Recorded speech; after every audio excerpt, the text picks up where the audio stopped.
Thank you all for coming today. We're glad you're here with us. I would like to let you know that this is a 1-hour panel discussion and it will be followed by a short unveiling of our Giving Circle campaign and recognition of our donors. So I would like to also acknowledge that Trent University is on the land that is the traditional territory of the Anishinaabe, Mississauga, adjacent to the Haudenosaunee territory, and in the territory covered by the Williams Treaty. I say miigwech to all people who have come before me and taken care of these sacred lands and waters, and to those who know that it's everyone's responsibility now. We are all treaty people. Welcome, and I'll pass it over to Mel.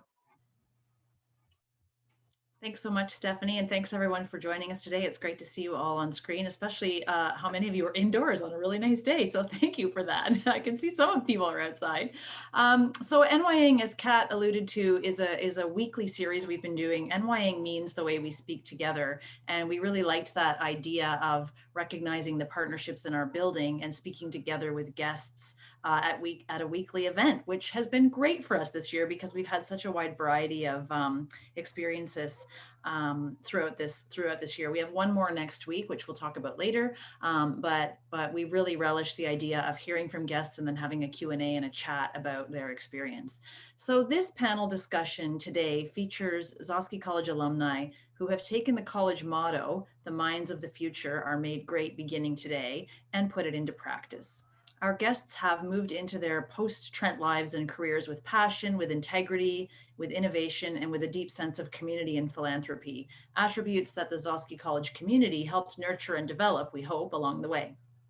After introducing our guests, I will guide a little bit of a conversation with some questions to ask our guests to reflect on their past experiences as students at Trent and in Gzowski, on how that has informed their present and what they envision for their futures. Through their continuing roles as employees, as students, as parents, these dynamic alum have a lot to share with us. So thanks for joining us, and we are going to get started.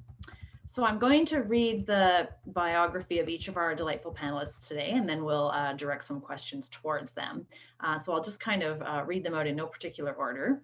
Rachel Smiley, who uses the pronouns she and her, is a current first-year law student at the University of Windsor with a passion for accessible justice, environmental sustainability, student politics, and Indigenous rights. She started at Trent in 2016, and after growing up in a small town, she grew to love Trent and Nogojuwanong in the same way. Rachel looks forward to her career as a lawyer, but is equally excited to attend Head of the Trent as an alumna one day when the world allows. And many of us know Rachel from her student leadership, her involvement with the Trent Central Student Association, and also actually on Gzowski College Cabinet and as an O-Week leader, so very involved throughout her degree. Thanks for joining us, Rachel. Laura Whitfield, formerly Bennett, started at Trent in 2007. After graduating, she went on to postgraduate studies in urban planning, and this led to work in the nonprofit field to help build community values through increasing social services. Currently, she is working for Girl Guides of Canada as a growth specialist. She is also volunteering with Gzowski College as the alumni member of the Peter Gzowski Enwayaang Council, which meets a couple of times every year. And she's on our campaign team to help with Gzowski College's fundraising efforts, as is Rachel, actually. I should have said that too. So welcome to Laura as well. Laura is also the parent of 2 young boys, so I'm very impressed that she can make time for these things because I know how busy her household is right now. Brittany Lutz, who started in 2010 at Trent, is a research analyst at a technology research and advisory firm helping IT leaders around the world engage their staff, optimize processes, and become trusted business partners. After graduating in 2014, Brittany pursued a master's of business and economics, traveled to over 20 countries, and worked for private, public, and not-for-profit organizations before realizing that research was a passion, which we could have told her because she researched Peter Gzowski in her 4th year at Trent and did a whole project on Peter. So she probably knows as much about Peter Gzowski as any of us at this point in time. Brittany has continued to praise the university and Gzowski College for its ability to create communities that last beyond the walls of the Enwayaang building. And we're really grateful that you're here with us today, Brittany. Don Martin is a member of the Bear Clan, Ganyen'kehá:ka Mohawk Nation, at Six Nations Grand River Territory, Canada, and a citizen of the Haudenosaunee Confederacy. Dawn graduated from Trent in 2017 with a degree in Indigenous Studies and attended Queen's University, receiving a Bachelor of Education in 2018. Dawn has held many leadership roles and community roles while in university and has brought her knowledge and her work back to her own community. She's a teacher, a learner, speaker of the Mohawk language, currently studying at Enwayaang A, I'm going to miss this one up, Kentioqua Adult Mohawk Immersion Program. And she is a professor at Fleming College within the Indigenous Designation Program. Dawn is one of the founders of a provincial organization called the Indigenous Students Alliance of Ontario, which hopes to create programs and services to advocate for Indigenous rights to education at the post-secondary level. She also works with revitalizing traditional planting methods of the Haudenosaunee, being a seed keeper to many varieties of corn, bean, and squash. And she has a pet res dog named Chewy Chewbacca. Dawn and Brittany both worked in the college office at Gzowski in their time at Trent. And as I said, Rachel was involved in student cabinet. And I think Laura was also involved in cabinet activities in her time at Trent. So we have a group of young women here who have been really engaged in our community, and I think really represent some of the things we do and talk about in Gzowski. So welcome. Thank you so much to all of you. Love that you're here with us. So I'm going to start with asking a question. And I'll start with Laura on this one if I can. What were you involved with in when you were at Trent and at Gzowski? And how would you say that influenced you in your future decisions? And how did it enrich your experience at university?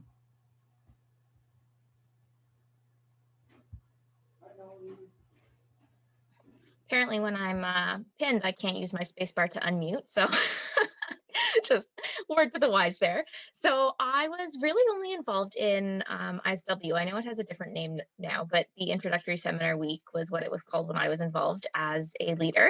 And really my experience through that really just helped me become more comfortable meeting the people, kind of going outside my comfort zone, thinking outside of the box, but also helping other people to do that as well. I know that it can be a lot to move into a new space, a new building as a first year student. And it was really nice to kind of help the students, help the first year students really be more comfortable and develop their own sense of self through that as well.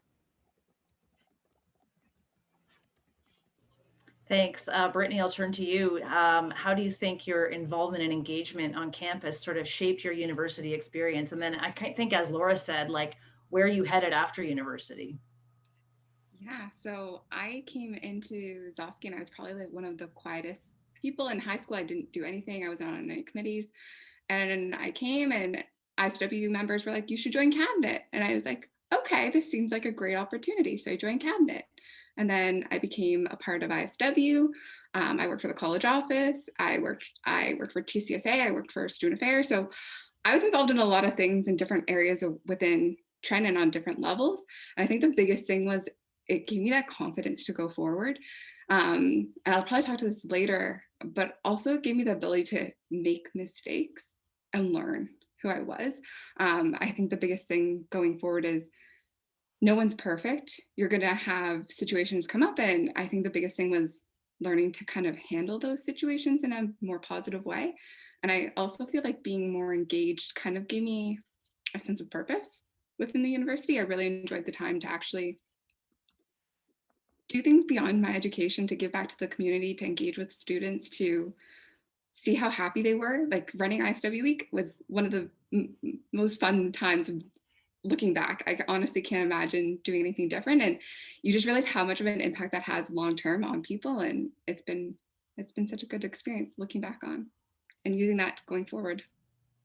Great. Thanks, Brittany. And I think what we'll hear a lot of today is it's all those things you do in an extracurricular way at university that make the whole experience. I mean, not to dismiss the schooling, obviously that is important, but what you learn at university is so much more than the classroom piece. And it's what motivates a lot of us forward. So Dawn, turning to you, what do you think your involvement at university opened up for you? Yep.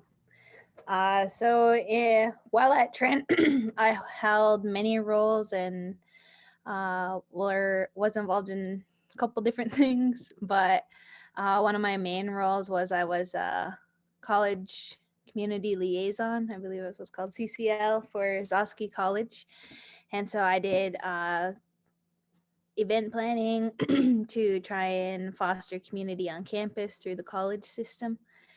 And I really loved love the Gzowski family and how we work together, and I felt really supported in that role. And my portfolio specifically was the Indigenous Indigenous portfolio. So I worked alongside the First People's House of Learning, FPHL at Trent, with a lot of the events that I hosted. And I was fortunate to kind of receive the torch from another former CCL that was Indigenous too, that had there was a lot of work already being done in Gzowski College with the partnership with the First People's House of Learning for Indigenous relations and advocacy work, I guess. And so I felt really supported and motivated in that role, as well as I was one of the first co-chairs for the orientation week for the First People's House of Learning. Previously, the First People's House hadn't had a co-chair role, and I believe it was just I think I was like the second. I was maybe like the first official role, like the second one who inherited that role, alongside two other Indigenous students on campus. And so that was cool that in the initial week at Trent, that all first year students got an introduction to what the university has to offer, and what its purpose was, what its relationship with Indigenous communities is too, because Trent has a huge relationship with the surrounding Indigenous communities like Curve Lake First Nation, Hiawatha, Alderville. And so all those different things move me. I do come from community. I'm very proud to be born and raised in my community, to have connection to my community, language and culture, and to have that support from my community and my family in my studies and my time away at Trent.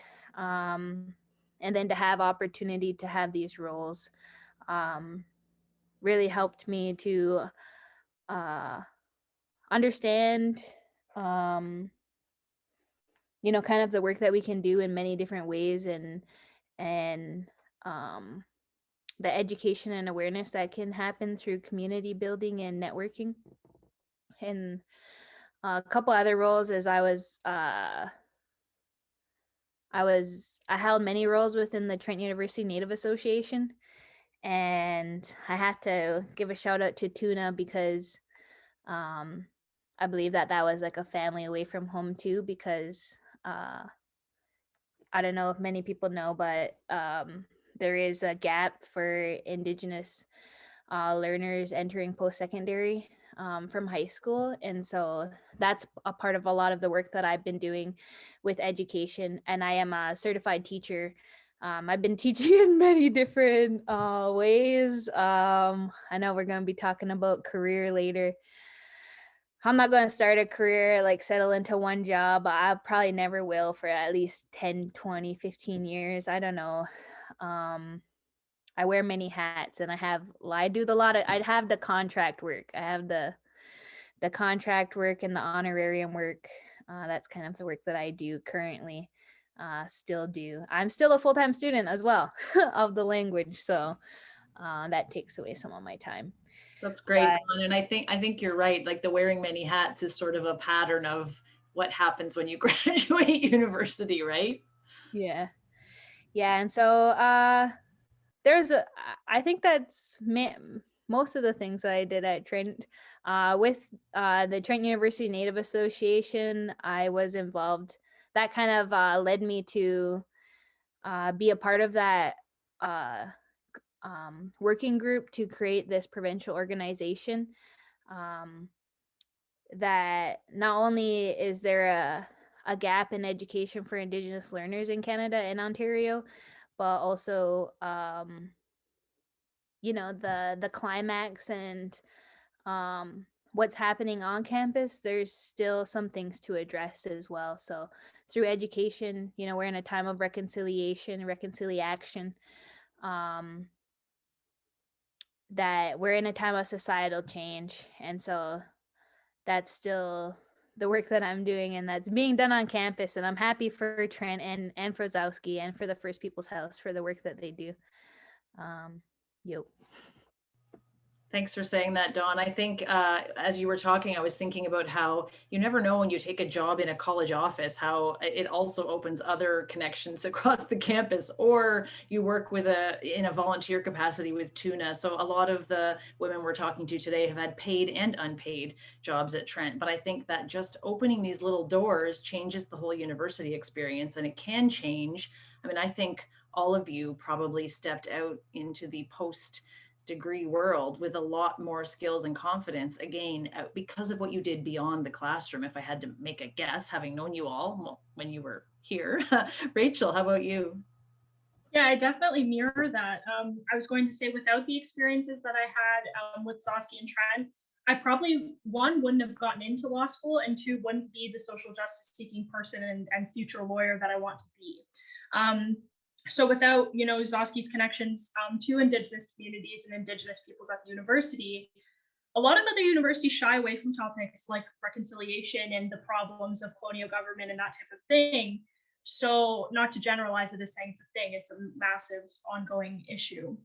But without the opportunities that we had as part of Gzowski, I wouldn't be the person I am. And I wouldn't have the skills I have now. A lot of the time, you know, law schools specifically focus on your LSAT score and your grades. I had one of those two things, and the one I did not have was the LSAT. There was no way I was getting in anywhere else if they didn't care about all the other aspects of me that I had gained while at Trent and Gzowski. So I mean it when I say without those skills and without those experiences, I would not be getting a legal education for quite some time. And I think in addition to that, the opportunities I had through Gzowski then gave me the confidence to go on to work for the TCSA and go on to run advocacy events, and eventually be vice president, university and college affairs for the TCSA. It all built on each other, and without that confidence building in first year of the connections to my orientation week leaders, and then me being an orientation week leader, and seeing how you can affect students on that baseline level, without that kind of confidence building, I wouldn't have been able to expand my reach within the university and wouldn't have had the opportunities I had. So it really is all full circle, and the skills you gain by doing this work within the university, even if you are loud and proud and not as much on the same page all the time, you very much learn so many transferable skills from doing that. And as all of us show, it can take you very far. Yeah, thanks for that, Rachel. Okay, so this is the next question is one that I have to, full disclosure, I'm teaching a course on happiness, success, money, capitalism, whether they're connected, whether you should throw some of that out entirely. So this might have influenced what I was thinking about when I wrote this one. But my question was, what is important to you if you think about, and this is like a big philosophical question, but I know a lot of people graduate university thinking career, career, career. And I was thinking about Dawn's point about honorariums and contracts and working your way through and maybe not one job forever. But do you have an idea of whether, you know, your main goals are well-being and stability, or fulfilling career, or many careers, a sense of purpose? Like what drives you and motivates you, and what do you hope comes next, I guess, is the question. Maybe I'll ask you first, Brittany. Thanks, Mel. So I was thinking a lot about this question, what I love and what brings me, you know, the greatest joy. And I have to say, kind of coming back to this ability to fail and continually learn is I've worked for private, public, and nonprofit organizations, right? Like I tried them all. And the opportunity to continuously learn from each experience and say, wow, that opened more doors. Okay, now I can go and learn something else because I've realized I have a greater interest in that than I ever knew I would have if I didn't explore that opportunity further.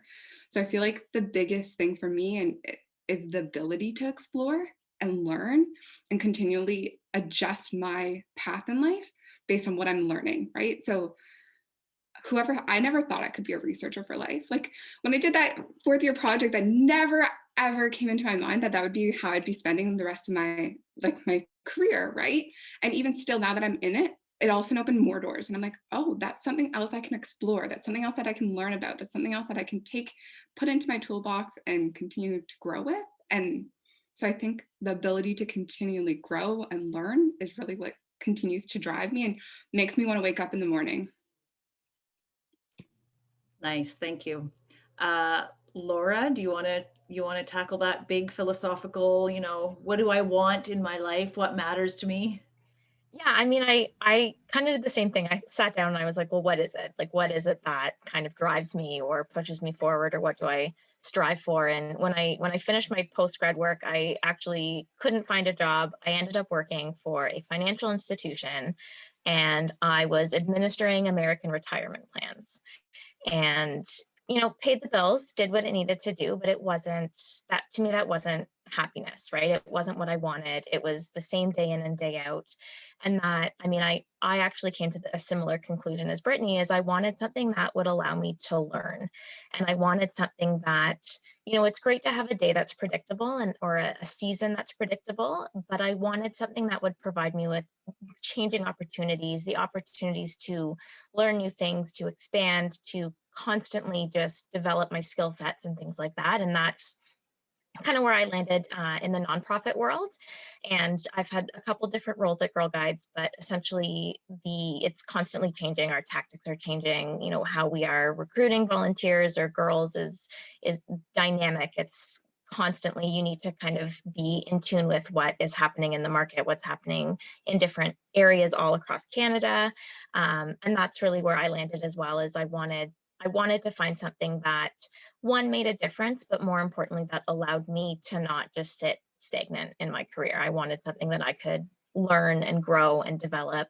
And, if it means that it's a transferable skill and I end up leaving the organization and going somewhere else, that's, at the end of the day, what I will be looking for is opportunities.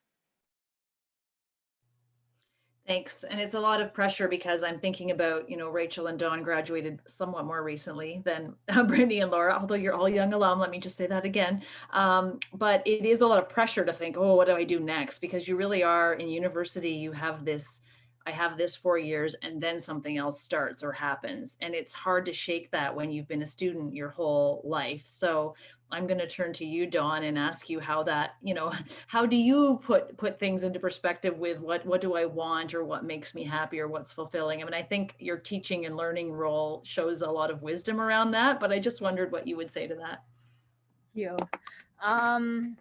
Yeah, so again, I'm very proud to come from community and also acknowledge the community that I had while at Trent, even within Peterborough and with the surrounding Indigenous communities. I felt very welcomed and supported. But my community here on Six Nations, when even choosing my degree, I was actually in the Queen's Trent Concurrent Education. And so it was a joint degree program. I knew from an early age I wanted to be a teacher. My family, I have a lot of people in my family who hold teacher roles, but also my father was a Mohawk language teacher, and I kind of wanted to take that over for him. Even though I'm not teaching full-time right now, I am teaching language in many different capacities with small contracts and tutoring. I currently have 2 Mohawk classes that I'm teaching, along with tutoring 2 families. But that all kind of motivated me, and even choosing my degree program. And I majored in Indigenous studies, but my other teachable is also history. And also I took a lot of Indigenous environmental studies courses. So that was kind of my background.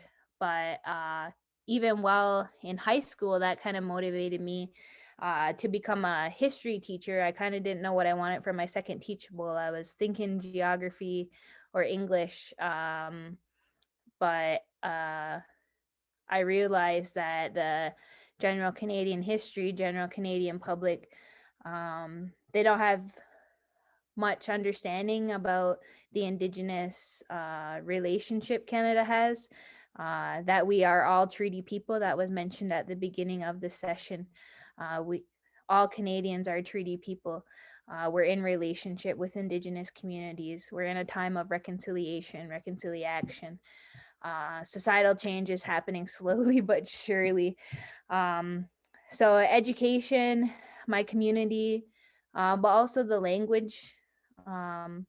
Again, you know, I grew up with my dad speaking language, and I actually went to immersion school. I was actually English illiterate till I was 13 years old.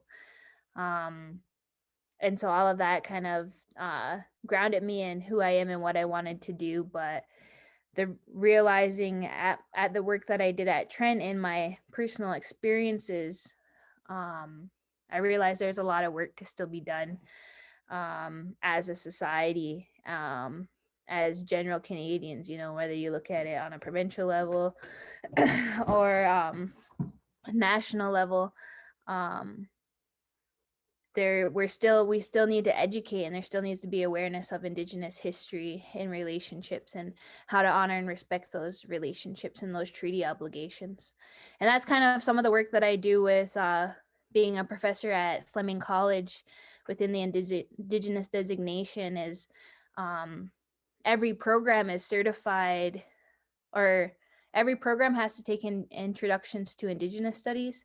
And then each program has the opportunity to become certified to have the Indigenous designation. So you graduate with social service worker in Indigenous designations, police foundations with Indigenous designations certificate, meaning that you've done some work to understand how to work with Indigenous communities, Indigenous students, Indigenous relations, because no matter what job you go into, every facet of how Canadian society works will work with Indigenous relations in some capacity, or Indigenous people, Indigenous nations, Indigenous communities.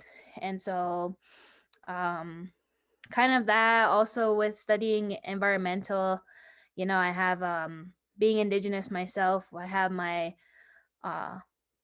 cultural and traditional values to uphold. You know, as mentioned, I'm Mohawk Bear Clan. I have obligation to my nation, to my confederacy, to the land,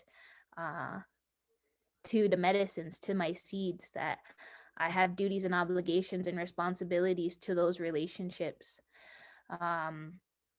And so the land and sustainability, and, you know, at my time at Trent, we did rallies for the Dakota Access Pipeline. That was happening along with some other things happening, but we're in a time of change, and that's why I'm happy to do the work. But, you know, I'm wearing many hats. I'm not going to settle down into a career. I do want to teach full-time at some point, but I don't think right now. Again, because I am certified in the language, I can kind of get away with having 2, 3, 4 contracts, just working with the language, and all my contracts are, you know, being Indigenous education consultant in some capacity. So yeah, thank you. Thanks so much, Dawn. I mean, you said it earlier too, but I think we'll talk again in a minute about not-for-profit and how we all operate with some integrity around our worlds, which doesn't mean that, you know, the work you were doing originally, Laura, didn't have integrity. It's just there's different choices you make in life and how you want to spend your time. And I love how thoughtful you are, Dawn, about thinking those things through as a fairly young grad, right? To know that you have all these options and that you have a commitment to a certain kind of integrity, which I think you said it earlier, but I think Gzowski, I hope, and I think Gzowski College and the Enwayaang building and the partnerships we try to foster in that building keep working on that learning and teaching. So I was grateful to have you say that. No pressure, Rachel, young grad that you are, social justice, law, but, you know, what do you think is driving you career-wise? It is such a hard question, because the minute you go into law school, okay, wait, I should start at the beginning. When I went to Trent for international development, I was very like, mission trippy, like very informed by some problematic structures that I no longer agree with.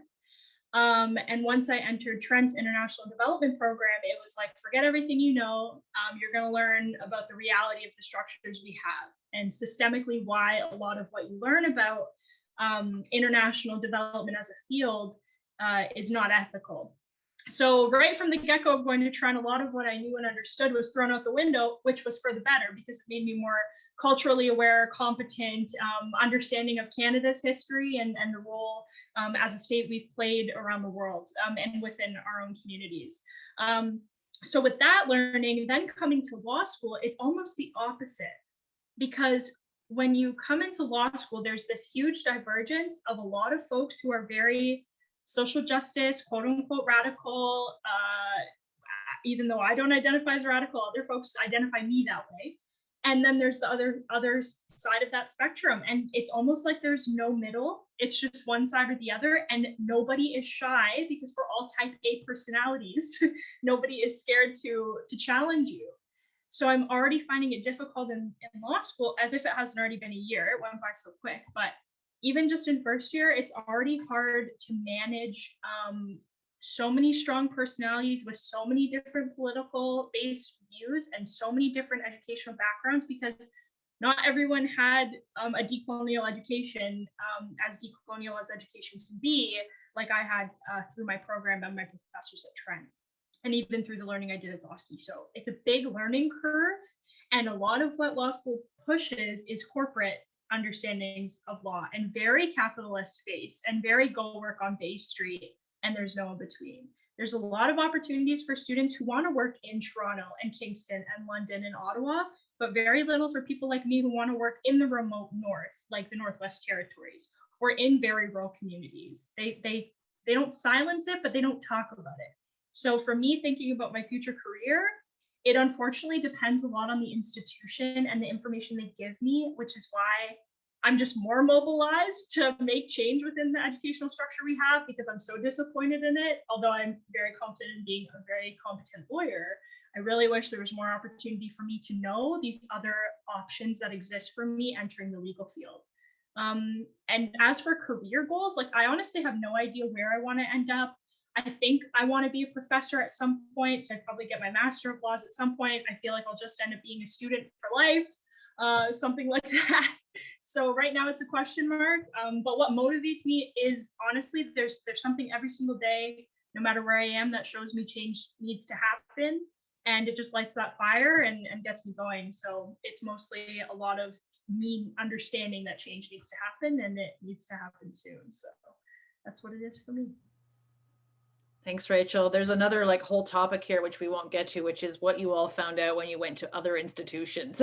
And I know from at least two of you, and possibly three of you, we've had these conversations about whoa, geez, the world out there, the schools I've gone to since Trent were really like an abrupt shock. But we're not going to do that another day. We can do that another day. We can do that. It might be, it might not be as kind. So we got to be careful. But Trent does really give you a perspective on the world. And all of you have told me that in different settings, that the perspective you get here is really valuable. So, and you really get that when you go to another school for sure. So yeah, that's really interesting. Thank you, Rachel. Okay, so I'm going to ask you probably another hard one, maybe. Well, maybe not. I mean, I think you have all reflected on this, but obviously it seems to us that all four of you have made some choices to embark on kinds of work or career paths that are related more to giving, well, again, I don't want to judge other occupations, but you're involved in social justice, in not-for-profit, in teaching and learning, in language, in giving back to communities, and a feeling of giving back. And since we are sort of talking about philanthropy in all its forms today, I just wanted to ask you to reflect on that whether you've consciously chosen to be in not-for-profit or giving and teaching kinds of philanthropic jobs. Maybe Rachel, I'll go right back to you and then over to Laura. Sure. So I think it's not an easy choice. And I know a lot of other folks don't have the privilege to make a choice. So even when I talk about, individuals who are entering corporate law, a lot of them do that because they have financial obligations to their family and they know that's the quickest way that they can support them financially. So I also acknowledge that I'm disconnecting myself from that financial burden. Thankfully, I don't have that yet. When my parents get older, it's probably going to be very different. But for now, I'm fortunate enough to be able to choose to do this work.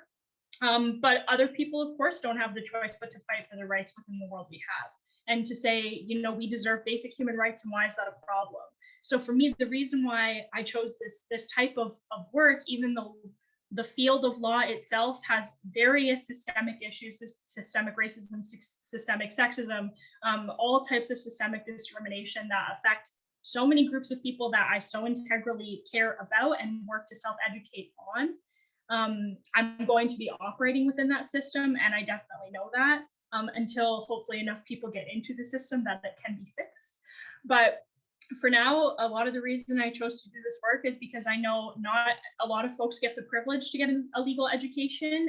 Not a lot of folks have the privilege to choose social justice-based work unless they have no option because it's their livelihood and their rights. And I think giving back, for me, it's always, I say, standing with, not in front of. And I've held that a lot of the time, even when I was at Trent. It's not about me. You know, even though I have stood out there with a megaphone before at a lot of events, it's why am I doing that? And why am I choosing this path? And as much as it's to give back, it's also to learn from who I'm giving to, if that makes sense. So always beside, never in front of for me. Nice, nice. I'll turn to Laura, and then I'm going to ask one more question, a different question of Dawn and Brittany as we go towards some Q&A. Yeah, for sure. So basically after Trent, I went on and did my urban planning degree. And through that, I realized it wasn't as much kind of the built form of a city, but more the community. And I kind of talked about it in my bio as well. It wasn't about the bylaws. It wasn't about development charges. That wasn't what kind of made me push forward. It was the sense of community. It was the sense of environment. It was all the little pieces that I got from my Trent education, really, that really helped me decide what it is I wanted to do with that. And I mean, as much as I'm not really in the urban planning field anymore, a lot of it is very relevant. And I actually read an interesting tweet recently. It was completely, I was just browsing yesterday, and there was a tweet that said that a lot of people reflect on their time in university as the best years of their life.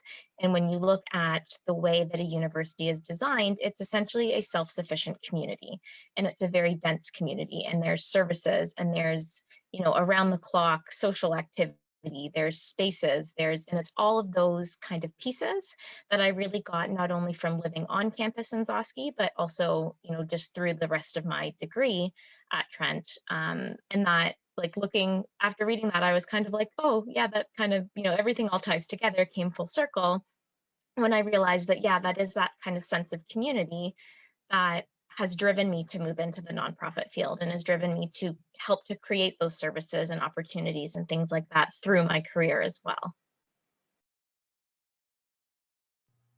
Thanks so much. Yeah, I mean, I'm not saying there's always a straight line or that it's always, you know, that's where everybody goes, but it just seems that all four of you have made some pretty, I think, brave and conscious choices to work in areas that feel meaningful to you, and I really appreciate that. Okay, I'm going to ask the next one of Brittany and then Dawn. So our college motto is the minds of the future are made great beginning today. No pressure. But do you feel that that is what university is like, in a way that your experience as an undergrad is you coming into your own and developing a base for what comes later? And critically, do you think you were able to see and recognize that at the time, or does that only come later? I'm just curious because as I was saying at the beginning of this call, I work a lot with people who are, as I like to say, they're always 18 or 19 and then they graduate, and I don't get the chance to ask them this question. So Brittany, do you think you got that when you were here, or did it take leaving to go, oh, that's what I was getting?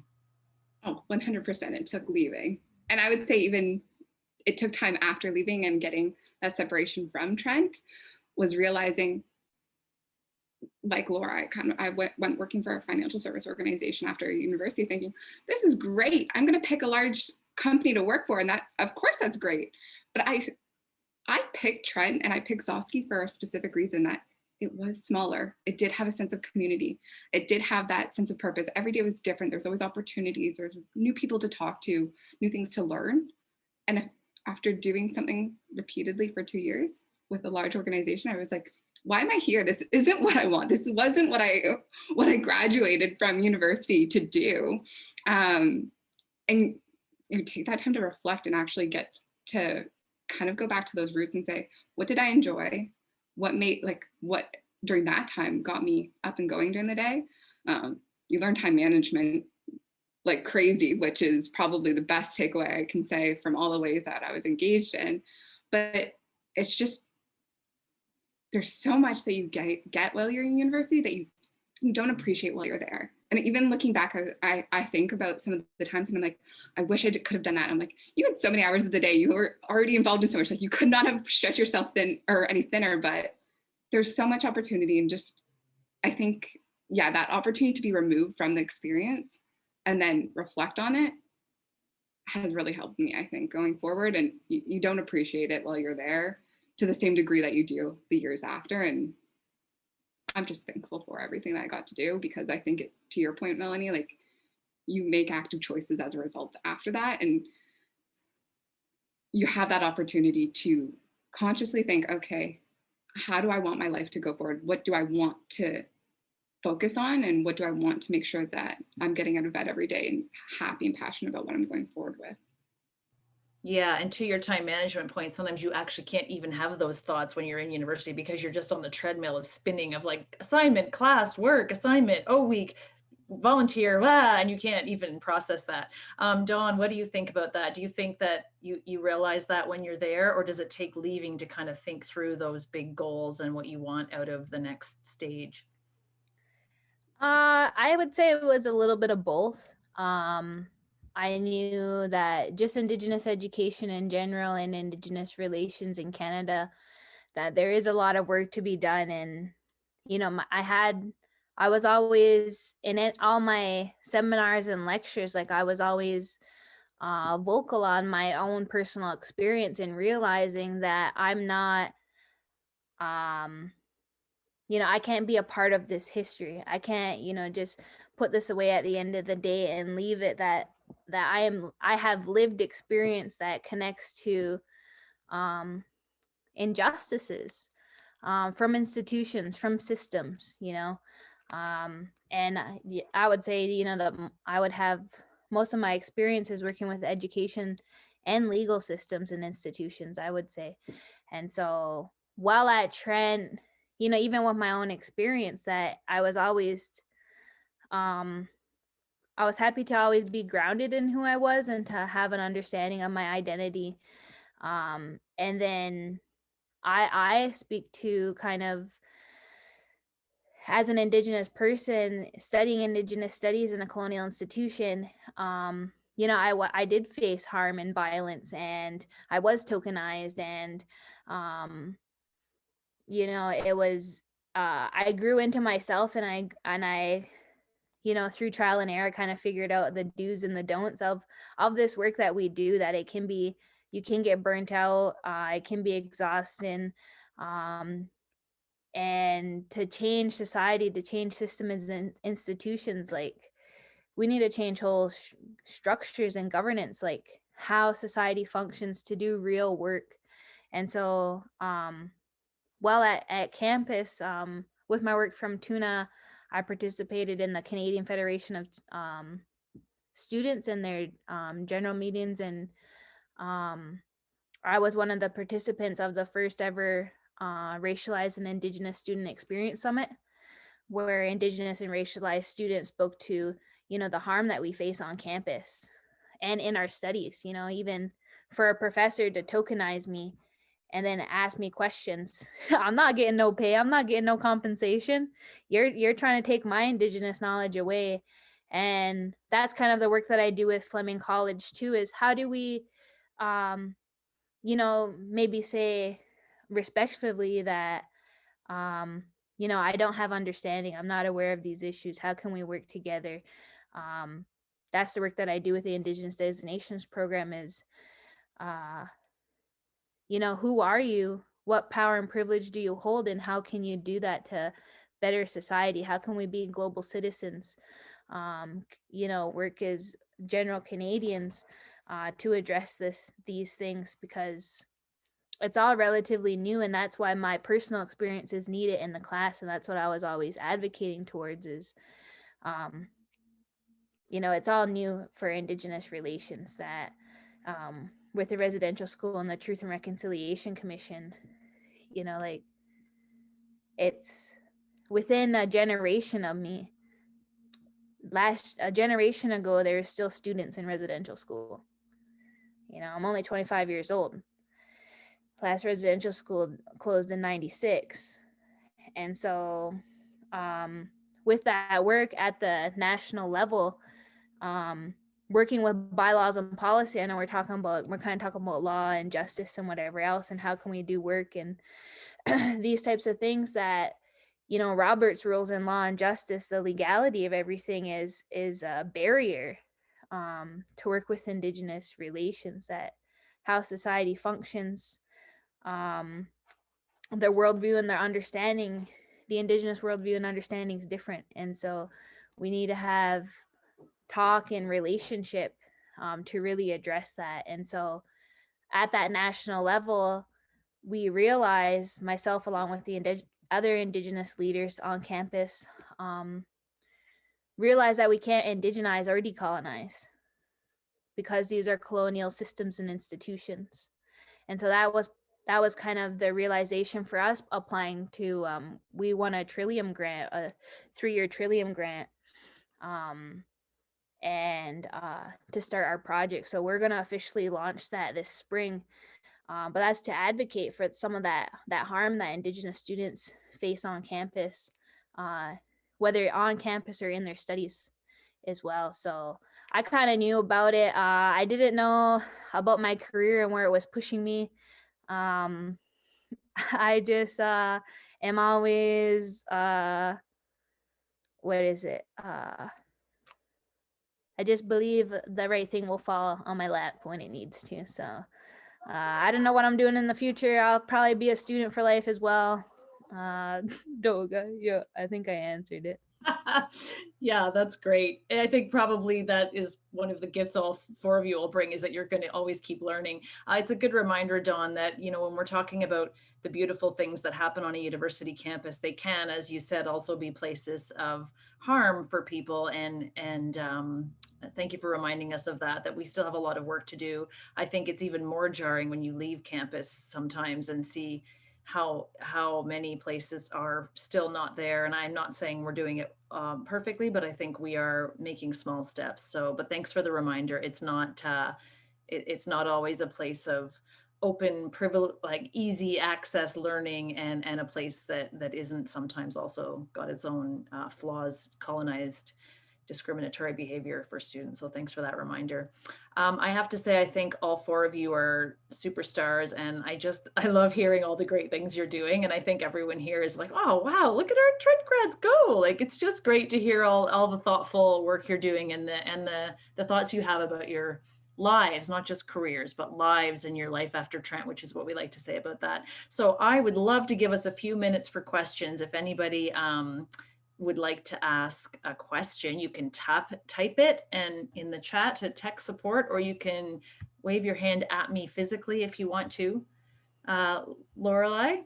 Yes. So hi, everyone. Thank you so much for your comments. And Rachel, I believe you said that you would be interested in doing some work up north. Did I hear that up in the territories? Is that what I heard correctly? That's correct, yes. Yeah, and I was just curious to know a little bit more about your interest in doing so. For sure. Thank you so much for your question. I love getting asked this because everyone's like, well, why?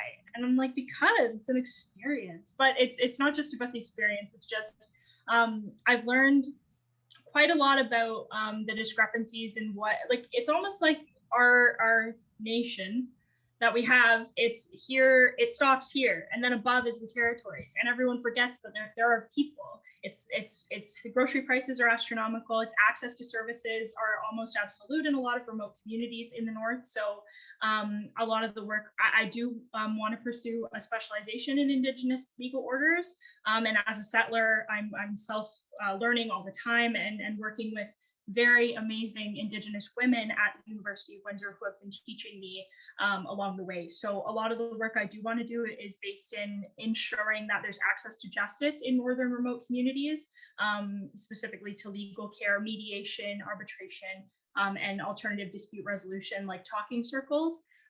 So doing that kind of work is what I would hope to do. Wow. Okay, thanks so much. Thank you for your question. I'm scanning. If I miss you, just sort of interrupt me.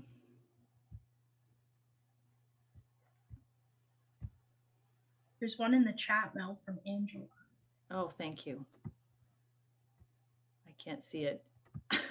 Oh, how did you make it from Angela? How did you make the first step? Oh, is that one for everyone, Angela? Might be. How did you make the first step in exploring your career path, and what were the challenges faced? Ooh, first step. Yeah, that again, I mean, and Angela and I have talked about this, that moment of transition from being a student to being, uh-oh, now I have to find work. Laura, do you want to tackle that first?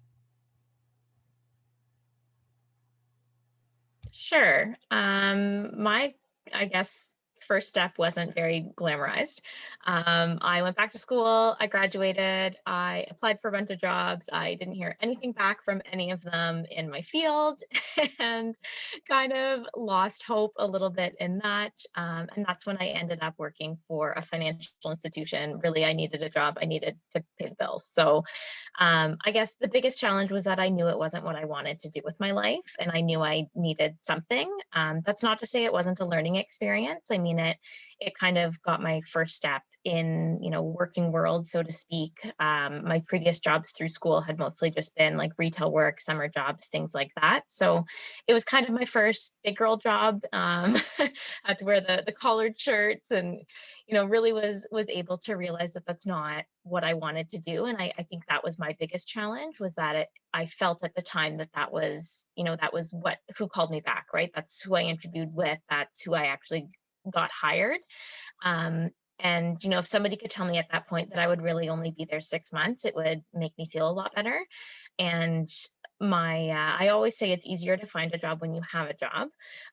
So if that means, as Dawn had said, if that means contract work, if that means, short-term pieces, part-time pieces, get as much experience as you can, and it kind of will lead you to learn more about what you want to do in the end. And like I said, I realized that wasn't for me. I ended up in the nonprofit field, and I started just in an admin role there, and kind of was able to use my past experiences, my experiences from Trent, my experiences from my urban planning work, and kind of forge my own path there, and find opportunities within that organization that were more suited to what I wanted to do. Thanks, Laura. I think I'll direct that at Brittany next. I feel like it's not fair to ask you, Rachel, because you're literally back in school and haven't, started that part yet. And I love Dawn's point about, I believe things fall in my lap for a reason, and you follow your heart and things happen. I kind of love that idea of the randomness, although it can be challenging if you need an income. But Brittany, did you want to tackle that one? I think the biggest thing is we think we have to have careers, and you're going to go into one organization, and that's how the generations before us were. And I think I immediately came out of university with that mindset, and that quickly changed when I realized you don't have to have a career with one organization or doing one thing forever. You have the opportunity to do so many different things. And anytime you're interested in something new, pursue it. Take the opportunity. You don't even know what you're going to reach out to. And that's what networking's for. That's what constantly learning. And I think all four of us have really highlighted the fact that you can constantly learn and constantly change and grow and develop new skill sets that you can take into the next job that you have. And so I wouldn't even say I have a career. I would say I have a job currently, and it's giving me the tools that I have to take into the next job, and hopefully the next job. And to Dawn's point, we'll just see what happens. Like, who knows where I'll end up in 5-10 years? I don't know, but I'm looking forward to seeing what happens and embracing whatever comes my way. Thanks, Brittany. Yeah, you can't spend a lot of time worrying about things, and later in your life, speaking as an older person, you go, why did I worry so much about that? It worked out. You can't over worry. Dawn, a last comment from you. What was the first step? The first step, I don't know. My family encouraged me, and my dad said not to worry. My dad told me not to worry very young. He said, don't worry, nothing about no money, no roof over your head, nothing. We'll figure it out. We'll figure it out together, also having their support. So they also encouraged me to take every opportunity, both my parents. So every opportunity that I could, in reason, I try to stay balanced and try not to get too exhausted. But yeah, I would say that. No, that's great. And I think a parent saying not worry is amazing. That's the best gift you can give to your kids. Assaf, did you have a comment? Thanks, Melanie. I just have to echo your words about being so proud about these strong women, and that Trent, in some way, we as a community have been a touchstone along your pathway to what you're doing now. And I can confidently say, and I know Melanie would second this, that you've just begun the pathway. You've got so much shit to disturb ahead of you in a good way, and we are so proud of you. A question to the three of you, feel free to answer. What I would really like, I mean, you're my dream come true as a Trent instructor, to hear about social justice making a difference, finding a piece of the world that you can make change. That's why we come to work. I want to find new ways to maintain that relationship with you. All of you are committed to lifelong learning. We need to do a better job at doing that. Do you have suggestions for us where we can continue to engage you in learning? And learning is not about degrees. Learning is not about courses. It's about learning experiences. What could we put out there to keep in touch, to maintain that relationship with you? And most importantly, to learn from you, what you're doing out there and how we can do a better job at bringing before our former students, quote unquote, our community members, things that really matter to help you on that journey. Does anyone want to quickly tackle that one before we wrap up? It's a big one.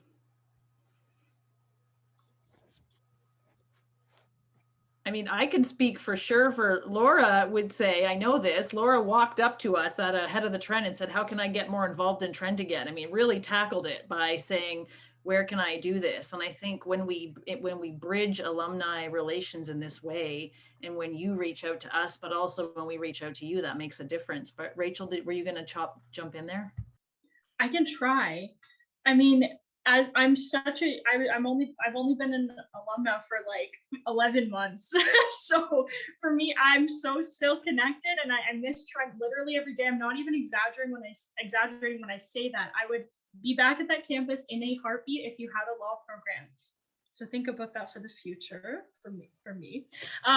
But I really think if you want to keep engaging alumni I think a lot of this firsthand experience that I don't have yet, other than applying to law school, but a lot of these other folks have, I think students like learning from other students. And I think they can learn a lot from professors. And I learned so many tangible skills and life experiences from professors. But also, you know, we have a world now where you can have anyone speak to your class. You can have anyone from around the world to help you educate your students on the topic at hand. So if you want to bridge that gap, especially within the classroom, I know so many, probably all of us and so many other alumni who would always be happy to have conversations with students. I'm happy to, even in a casual way, over email at absolutely any point. So to bridge that gap, bring us in if you want, and encourage students to learn on their own about social justice topics if you can't always do it in detail in class.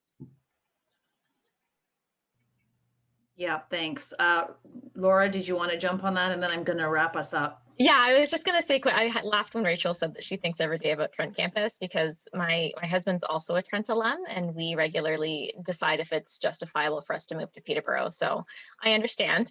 The only other thing that I would add is I actually quite enjoyed when we first went into lockdown, there was a lot of kind of short talks that different professors were doing through Zoom, through, I think it was YouTube Live, had a bunch of them as well. I actually quite enjoyed kind of popping into those. It was more engaging for me. I mean, I'm in a little bit of a different situation. I've graduated 10 years ago, as we talked about earlier. I have young kids. I'm at a point now that, you know, I'm not thinking about still being in school. So as you know, as you had kind of mentioned, it's not necessarily coursework that's of interest to me. It's, you know, how can I learn more? How can I touch into what's happening kind of in an academic world that isn't, you know, signing up for an online course or whatever the case may be.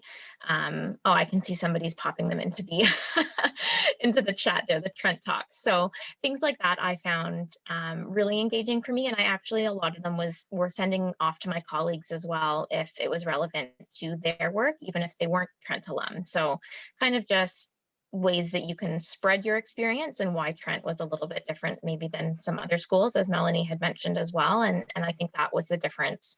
And then, yeah, just finding different ways to keep your alum engaged. Like Mel said, I kind of just walked in one day and was like, hi, I'd like to volunteer. How can I do that? And here I am. So really just if you have opportunities, or if you have an alum member who's really interested in getting involved, is helping them find those opportunities. Joanne at the alumni office was really helpful in reconnecting me to Melanie and getting that kind of opportunity in my lap, as Don mentioned. And I just kind of rolled with it. So if you have kind of opportunities, or if you have students that are looking for opportunities, is to really just find ways to get them involved and keep them involved. Yeah, that's great advice. We are still a relatively small university with a relatively, you know, lots of us know each other. So it's really, once you reach out, it's really easy to get back involved. But don't worry, Assaf, we have a list. We got a list. We can we can connect you to the people, get them in the classroom. That's great. All right, I'm going to move us on, and thank you so much for those comments and questions. Part of the reason for this panel is that I was thinking about philanthropy and what it means, and I was really considering giving and what that means and what we give to the worlds we're in. And I don't obviously just mean financially, although we will talk a little bit about donation, our donors in a few minutes. I'm gratefully acknowledging that. But I do mean giving of time, of love, of our gifts, of our energy, and doing work that contributes to our communities and that includes our work and our family lives. And I know that all of you on this panel are donors of knowledge and donors of time and energy. And I really wanted to speak with you today because I think I see you all as part of many giving circles. You've chosen to work and live in and with a sense of community and with a sense of generosity to those around you. So thank you. You really are, to me and to those of us on this call, I think, the minds of the future. And we are so, so grateful for your time today. So before we move into the next section, let's all just give a little mute clap or regular clap to the women on this panel. And thank you so much. So I hope you can all stick around for a very short additional recognition and ceremony. And I'm going to launch right into that now. In the spirit of gratitude, what I want to turn to is an extension of this idea of giving. I want to welcome the new guests who have just joined our discussion. And I hope those of you who are part of the fabulous panel we just had will stay for this short celebration. So a little over a year ago in Gzowski, we created and welcomed a campaign team to turn our sights toward the idea of a giving campaign in support of Gzowski College. We thought a lot about the fact that the college community is only 16 years old. We're still a teenager college, we like to say. And we have a lot of young alum who are beginning careers, who are raising kids, who are paying mortgages. And we wanted to gently encourage and support a spirit of philanthropy and to reinforce the idea that all gifts matter. And so we created the Gzowski College Giving Circle. Our building name, the building that houses Gzowski College, is named Enwayaang, which means the way we speak together. And we like to say that our giving circle represents the way that we give together.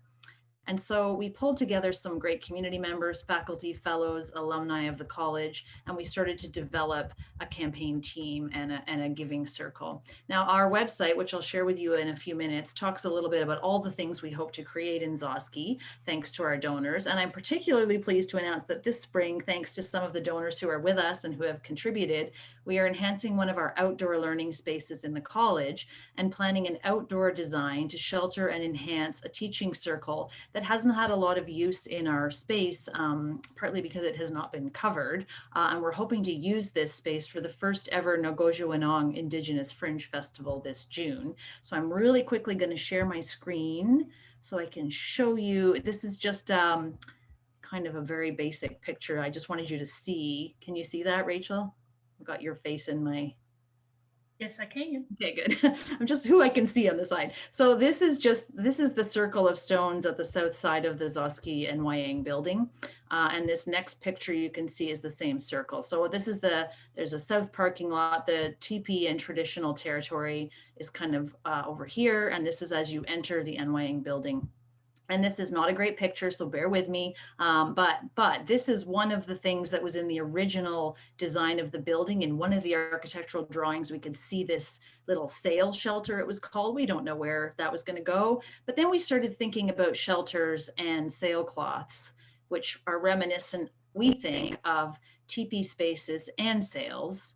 And then we thought about that kind of structure again. This is just a picture I pulled to show you the idea over that teaching circle, over those rocks. So one of our initial first things we're going to be doing is putting some medicine wheel colored sails over that teaching circle so that we have a sheltered area that people can actually use as a teaching and learning circle and can use for the Enwayaang Fringe this June. So it's a really immediate help for our community. So I just wanted to show you that because it's an immediate, amazing thing we're doing thanks to our donors. So that's the first piece. I want to start this next part just by introducing our campaign team. Most of them are on this call and they've given of their time, which is a very valuable gift in and of itself. They have also made personal donations to our campaign, and I'm really honored that they're with us. And first, I want to introduce Lorelei Wilkinson, one of our key campaign team members. So Lorelei is a senior development officer at Trent in external relations and advancement, but she's much more than that. She is a tirelessly positive and helpful and supportive person who really believes in what Gzowski College represents. Lorelei is always up for a chat about community and philanthropy. She's been a huge support to our Giving Circle campaign. And Lorelei, thanks for all your energy. And I would like to turn the floor over to you to introduce the rest of our campaign team. Thank you, Melanie. It's my pleasure to introduce this team of 5 individuals, 4 of whom are alumni. And I'll start with Alan Harmon, who is alum from 1980. And we especially thank Alan for his role as honorary chair for the Gzowski College campaign and for his generous support to Gzowski College and to Trent University overall. A little bit about Alan. Alan is an award-winning director and portfolio manager at Scotia McLeod. He has been involved in socially responsible investing since the late 1980s. He is a leader in and has written extensively on socially responsible investing. He speaks a few other languages, German and Spanish, just of interest, which I think would be great to know how to do. Alan is the founder and president of the Alma Children's Education Foundation and Sunshine Therapy Dogs. He helped craft Ontario's first community solar energy project under the Green Energy Act and was nominated for a Green Toronto Award for this. Alan and his wife reside in Toronto, where they have raised their now adult children. So a big thanks to Alan for his role as our honorary chair. And moving on to Dr. Assaf Zohar, who Assaf is a faculty member teaching in the School of Business. He is the chair of Masters in Sustainability Studies program and director of the Entrepreneurship and Social Innovation Center. Assaf has played a leadership role in introducing sustainability into both undergraduate and graduate programs at Trent, and has developed programs and courses that address such issues as sustainable strategic management, social enterprise, and corporate social responsibility, in which social and environmental issues are front and center. He served a term in the board from 2014 to 2016. So a big thanks to Assaf. These are phenomenal individuals. Wow. Okay. So moving on to Dr. Robin Quantic, who is an instructor in the Channing Wenjack School for Indigenous Studies here at Trent. Robin is a certified mediator and arbitrator with additional training as a workplace human rights investigator. He is a member of the Ontario College of Teachers. He holds a BA from Trent University, a BEd and MEd from Queen's University. He was also a member of the Trent Board of Governors from 2011 to 2015, and he is a fellow of Gzowski College. So a big thank you to Robin. And over to Laura, whom we've met. Laura began her studies at Trent in 2007 as a member of Gzowski College. After graduating, she went on to postgraduate studies in urban planning. This led to work in the nonprofit field to help build community value through increasing social services. Currently, she is working for Girl Guides of Canada as a growth specialist. She is currently volunteering with Gzowski College as the alumni member of the Peter Gzowski Enwayaang Council. So a great big thank you to Laura for being on the campaign team. And finally, Rachel Smiley, last but not least, as it were, is a current first-year law student. We've just speaking with Laura at the University of Windsor with a passion for accessible justice, environmental sustainability, student politics, and Indigenous rights. She started at Trent in 2016. And after growing up in a small town, she grew to love the community here. Rachel was a proud member of Gzowski College as a student, and she was a student leader in her time at Trent, as we've heard, those that were on the call just now, as an O-Week leader, as a member of the college cabinet, and then a member of the Trent Central Student Association in her final year on campus. So a big thank you to Rachel and to the full campaign team. Thanks so much, Lorelei, and thanks everyone for being here. I know some people, like I know Robin had to teach, so he was in and out. He heard some of the earlier part, but we may have people coming and going as we go tonight because we all have lots of commitments. Thank you for that. I'm just moving down my screen here. All right, I just would like now to specifically recognize, hang on, lost my spot. Specifically recognize and thank the donors who have contributed over the past couple of years to the college endowment and over the past year to our giving circle. When we explained why we believed so strongly in the great future of this college, they got it and they stepped up. We had, first of all, an incredibly generous donation of $100,000 as we first began campaigning for the college endowment, and that generous donation was made anonymously. We are so grateful to that donor who made it possible for our campaign to take off and who provided confidence to us when we needed it, to recognize that this young college is able to do great things, and we really felt that vision, and thank you so much to that donor from all of us.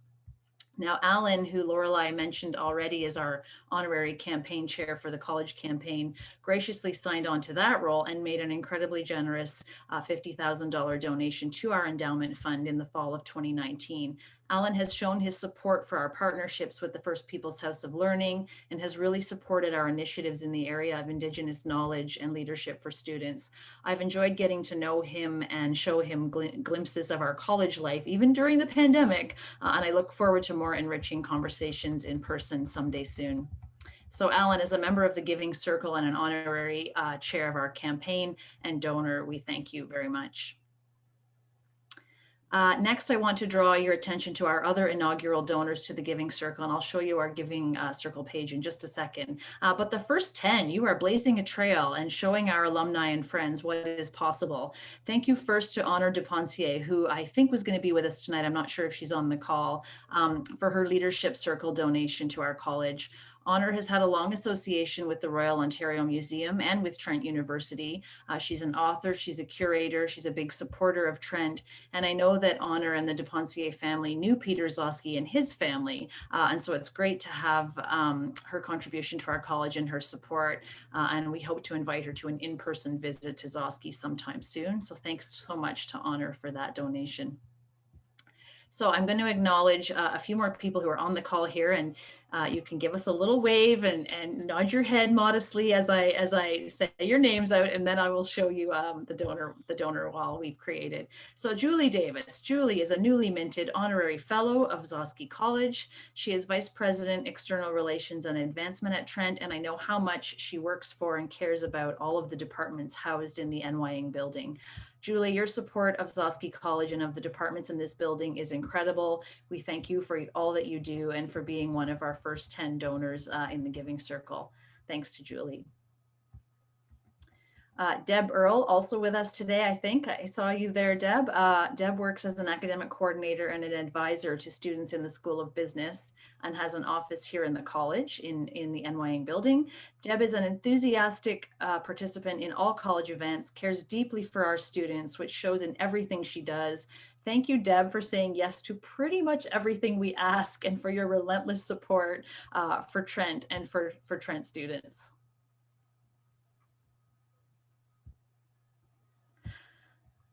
Brittany, who was on our panel and spoke to us earlier, Brittany is a huge supporter of Gzowski College. As I mentioned, she wrote a fourth-year paper on Peter Gzowski, in fact, and I have known her since she was probably a first or second-year student at Trent.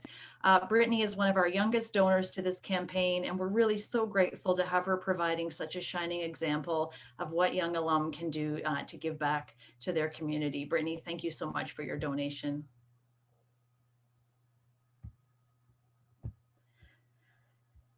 David Newhouse. David is the director of the Cheney Wenjack School for Indigenous Studies. He was also one of the first principals of Gzowski College when it opened and was a key leader in the design and the structure and the architecture and the community really that came to be in the Enwayaang building. David has been a tireless supporter of me personally and of our college and the partnerships that we have in the Enwayaang building.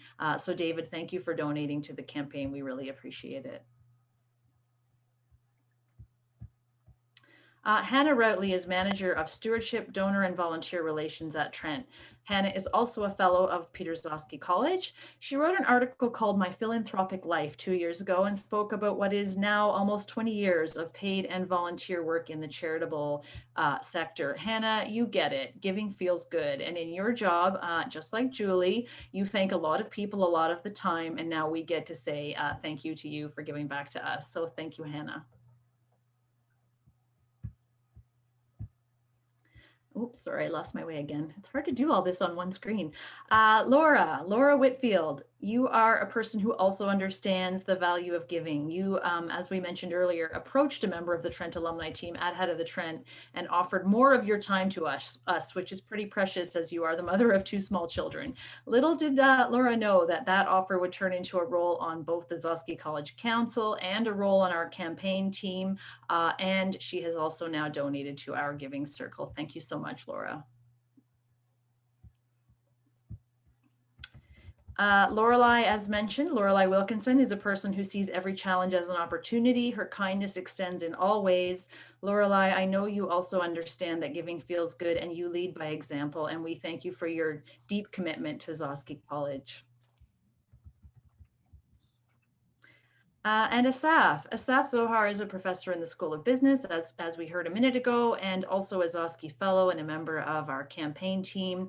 Assaf is full of good ideas and creativity. He's always moving and thinking in his classroom, in his community, in our building when we are together in person, and in his many volunteer gigs with community groups and business groups in the not-for-profit sector as well, and here in Gzowski College. Assaf, thank you for bringing your energy forward and for helping this campaign with your time and with your donation as well. we really appreciate all of your work in this year and the first 10. It's such a beautiful thing to have you with us and to have that support. So I want to turn briefly now to Dr. Dawn Lavelle-Harvard, Director of the First People's House of Learning and my friend and colleague in the Enwayaang building, to explain one more great initiative and partnership that we've done to support students. Dawn. Thanks so much, Melanie. On the call, and I just wanted to share with you that in Gzowski College, our first year students who demonstrate leadership potential and an engagement with Indigenous culture have an opportunity, once they complete the residence application, to apply to join the Enwayaang Living Learning Community. And Enwayaang means home in our language. This community provides a space for students in Gzowski College residents to grow through their shared experiences, storytelling, and an exploration of Indigenous knowledge and understandings. So students who are interested in the Indigenous culture and knowledge and identify as being Indigenous or are enrolled in an Indigenous program are encouraged to apply for this residence community. Now, we all know that one of the challenges is that Gzowski is a beautiful, new, premium residence, and that's the one everybody wants, but is also the most expensive, but is also the one that is the closest physically in terms of our supports and our programming for the First People's House. It's right next to our traditional area, our teepee, the sweat lodge. And so this is the ideal place for our Indigenous students. Now, as we know, because of lots of historic reasons, many Indigenous students are coming to any university campus, not just Trent, with a number of financial challenges as compared to a lot of Canadians. And so therefore, we are trying to find ways to make the most ideal space for Indigenous students more accessible in terms of financial ability. So one of the things that Melanie came up with is a brilliant idea. And for the 2020 academic year, the First People's House and Gzowski College partnered to create the Gzowski College Enwayaang Subsidy to support students who want to live in the Enwayaang learning community, but the cost is a barrier to access this space. So each subsidy of $2,500 reduces the cost of residence, reduces the cost of living in Gzowski to be in line with the cheaper spaces across campus, across the river. And students who apply into the Indigenous leadership community can also choose to apply for this subsidy. So Melanie, it says in my notes that Melanie Buttle and I oversee the process, review the applications, and decide on the successful applicant. Those of you who know me know that means Melanie Buttle organizes all of it, and then I step in at the last minute to give my opinion, because we all know I can't organize my way out of a paper bag. And since COVID has started and I'm locked in my house, it's gotten even worse. I'm not sure I can organize my way to the front door at this point. However, luckily, I only have to, my commute consists of from 3 seconds from my kitchen to my dining room table. So you got me tonight. So this past September, thanks to the generous donation of Alan Harmon, who is with us today, we offered our first subsidy to a student who has become a junior firekeeper, amazing young person working with the First People's House of Learning. She reported that she has really enjoyed her experience in the Enwayaang learning community and her time in Gzowski, despite the really difficult year we've had. I'm not sure if after being locked in there now, she's going to say the same thing, but we'll see. Actually, you know, they're fabulous young woman, has had a wonderful experience, and, you know, really reported that being able to be that close to the fire, being able to be that close to the cedars and to our traditional area has been a world of difference for her in terms of her experience here, not only at Trent, but, you know, in terms of her learning and growing this opportunity. So we wanted to make sure that to express the gratitude and be grateful we were able to support her learning. And we're pleased to announce today that we will be able to offer 2 subsidies for 2 incoming students in fall of 2021, when we will all have vaccines and we will all be back in lots of crowds. We'll see. I'm excited. I'm really hoping. And Alan Harmon has made a donation to support the 2021 subsidy, his second donation to this program. And this is in addition to support his broad support for the college endowment. Thank you so much, Alan. We really couldn't do this without you. And Professors Emeritus John Wadland and Julia Harrison, who have been avid supporters of Indigenous learning here at Trent and who have given so much to Trent in many, many ways with many other initiatives, have stepped up to contribute for our subsidy for 2021. We appreciate this effort so much, and on behalf of our students, we want to express our deepest gratitude. And last but certainly not least, our student leaders here in Gzowski College held a vote this winter and agreed to support this subsidy program for 2021-2022 with a generous donation. We're so proud of these students who give back support to the community in such a meaningful way.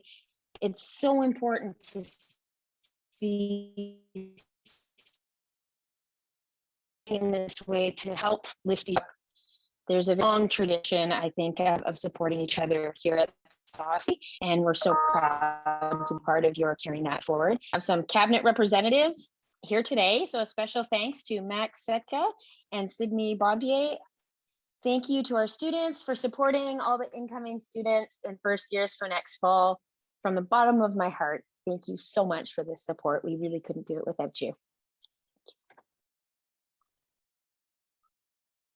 Thanks so much, Dawn, for that. And yeah, Max and Sydney, thanks for joining us. I mean, it's such a gift to have a group of upper year students agree to help fund the experience for a first year student. So thanks, and thanks, Dawn, for sharing that with us.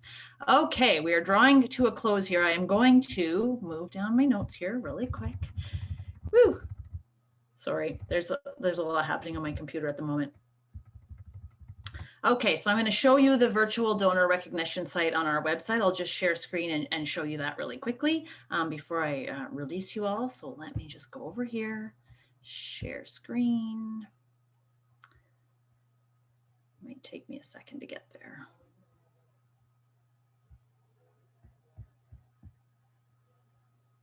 Ugh. Lorelei, we need you to do the drum roll. Okay, here I go. Very special. Anybody else joining me? Okay, I'm coming. Hold on. There we go. There we go. All right. This is our main web page. Hang on one sec. I'm going to move you to the right spot. Yes, you can start your drum roll. Ta-da! Awesome. Yay.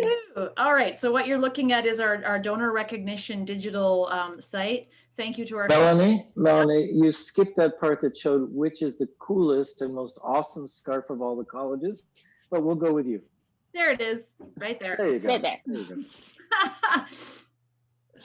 So what we've done here is explained a little bit about our giving circle, about the kinds of opportunities that the Gzowski College Endowment supports for students, for teaching spaces, for learning, for alumni, for guest speakers, for workshops, and that what we have here is a recognition of our endowment donors.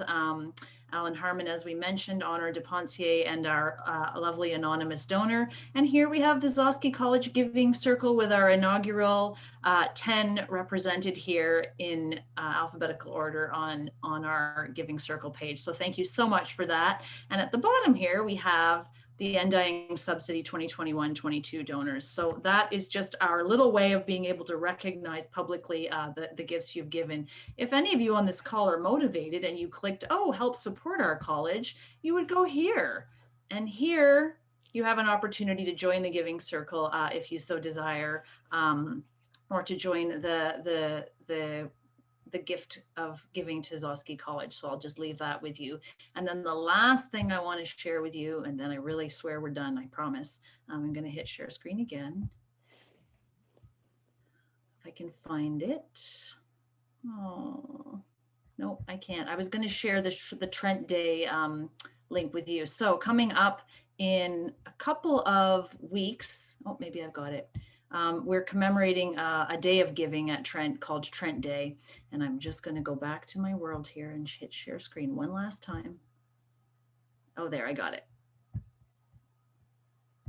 Okay, so Trent Day. Together we support students. This is April 9th, 2021.